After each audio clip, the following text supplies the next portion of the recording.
Hello বন্ধুরা, আমি সুস্মিতা। তোমরা অনেকে জানতে চেয়েছো আমি যে স্যান্ডউইচে গ্রিন সসটা ইউজ করেছি সেটা কিভাবে করেছি এবং তার রেসিপি দিতে। চলো দেখানো যাক। দেখলে দুটো ক্যাপসিকাম নিয়ে নিয়েছি এবং ক্যাপসিকাম দুটো আর ভালো করে ফ্রাই করে নিতে হবে। এবার ভালো করে পুড়িয়ে নিতে হবে। পুড়িয়ে নিলাম। এবার এপাশ এপিট ওপিট করে পোড়াতে হবে ভালো করে, যেন কাঁচা যে স্মেলটা সেই স্মেলটা যেন না থাকে। ভালো করে করে নিলাম। আবার পিছন দিকটাও একটু কাঁচা ছিল, সেটাও করিয়ে নিলাম। এবার ক্যাপসিকামের উপরের যে পোড়াটা সেটা তুলে ফেলে দিতে হবে, খোসাটা একদম আস্তে আস্তে আস্তে আস্তে করে তুলতে হবে। হ্যাঁ, যখন উঠবে না তখন একটু ছুরির সাহায্যে কিংবা কোনো স্পুনের সাহায্যে সেটাকে তুলে ফেলতে হবে পোড়া ভাবটা, নইলে চাটনির কালারটা ব্ল্যাক কালার হয়ে যাবে। সেই জন্য ব্ল্যাকটা তুলে ফেলতে হবে। ভালো করে ক্লিন করা হয়ে গেছে। এবার এবার এগুলোকে একটুখানি ক্লিন করে নিয়ে এবার আমি এই পোড়া ক্যাপসিকামটা কেটে নেব, ছোট ছোট টুকরো করে কেটে নেব। ভেতরের মধ্যে যে দানাগুলো থাকে সেই দানাগুলো অবশ্যই পরিষ্কার করে ফেলতে হবে, দানাগুলো যেন না থাকে। এবার প্রত্যেকটা থেকে নিয়ে নিলাম, প্রত্যেকটা থেকে যে দানাগুলো প্রত্যেকটা দানাই আমাকে ফেলে দিতে হবে। আর যে হোয়াইট ভাবটা থাকে সেই হোয়াইট ভাবটাও আমি পরিষ্কার করে নিলাম একদম। এবার এই ক্যাপসিকামটা ছোট ছোট টুকরো করে নিয়েছি। দেখতেই পাচ্ছ একদম ছোট্ট ছোট্ট টুকরো করে নিয়েছি। আর ক্যাপসিকামটা এতটাই সফট হয়েছে যে কাটতে বেশি সময়ও লাগছে না। এবার একটা বাটির মধ্যে সেই কাটা ক্যাপসিকামগুলো রেখে দিলাম। আর অনেকটা পরিমাণ ধনেপাতা নিয়েছি, ধনেপাতাটা আগে থেকে ওয়াশ করে রেখেছিলাম, সেটা নিয়ে নিলাম অনেকটা। মানে ধনেপাতার পরিমাণটা একটু বেশিই রাখতে হবে। নেওয়ার পর রসুন নিয়ে নিয়েছি, এই মোটামুটি 10-12টা রসুন নিয়ে নিলাম। আর নিয়ে নিলাম কাঁচা লঙ্কা। এবার কাঁচা লঙ্কাটা অনেকে ইউজ করে, অনেকে ইউজ করে না।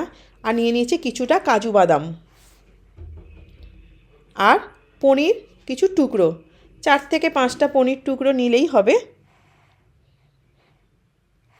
কাঁচা লঙ্কাটা আমি কমই রেখেছি কারণ বাচ্চারা খাবে তাই জন্য।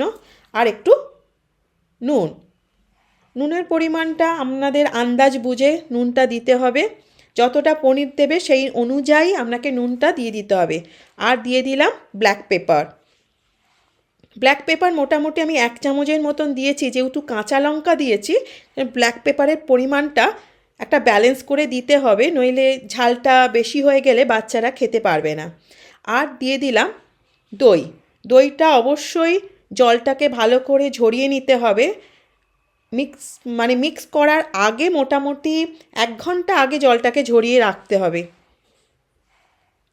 তাহলে সেই দই থেকে যে জলটা পুরোপুরি ঝরে যাবে আর দইটা একদম ঝরঝরে হয়ে যাবে। এবার ভালো করে মাখিয়ে নিয়ে আমি দিয়ে দিলাম ব্লেন্ড করতে। একটা ব্লেন্ডার নিয়ে নিয়েছি। নিয়ে ব্লেন্ডারটা অবশ্যই ড্রাই হতে হবে, জল থাকলে হবে না, তাহলে চাটনিটা তাড়াতাড়ি খারাপ হয়ে যাবে। এবার সবগুলো দিয়ে দিলাম, একটুও জল দেব না। জল দিলে যে সসটা গ্রিন সসটা বানাচ্ছি সেটা নষ্ট হয়ে যাবে। মাথায় রাখতে হবে যে জল যেন একটুও না দেওয়া হয়। এবার ভালো করে মিক্স করে নিলাম, নিয়ে একটা ফাইন মিক্সচার তৈরি হয়েছে। এটা স্যান্ডউইচ, বার্গার সব কিছুর সাথেই খাওয়া যায়।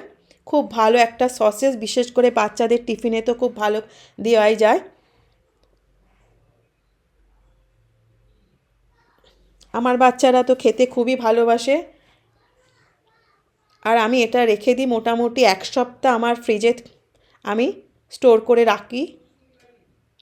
দেখতে পাচ্ছেন এটা ফাইন একটা স্মুথ তৈরি হয়েছে। একদম ফাইন একটা মিক্স তৈরি হয়ে গেছে। এবার এটা আমি একটা কাঁচের কন্টেনারের মধ্যে রেখে দেব মোটামুটি 1 সপ্তাহের জন্য। আমার সসটা একদম রেডি হয়ে গেছে। গ্রিন সস কেমন লাগলো অবশ্যই আমাকে ইনবক্সে জানাবে। Thank you.